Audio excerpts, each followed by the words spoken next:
اللہ کے رسول نے فرمایا کہ خداوند عالم نے اسلام میرے ہاتھوں سے آشکار فرمایا اور مجھ پر قرآن پاک نازل کیا، اور کعبہ میرے ہاتھوں سے ہی فتح ہوا، اور مجھے تمام بنی آدم پر فضیلت و شرف عطا فرمایا، اور مجھے دنیا میں سید البشر قرار دیا اور آخرت میں قیامت کی زینت قرار دیا،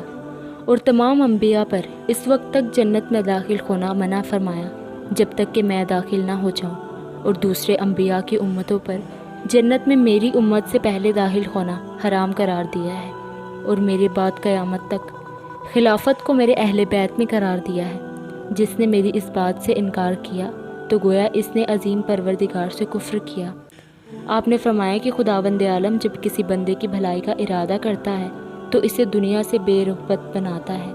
دین کا تفتقہ دیتا ہے، اسے اس کے عیوب سے آگاہ کرتا ہے، اور جس کو یہ دیا گیا تو گویا اس سے دنیا و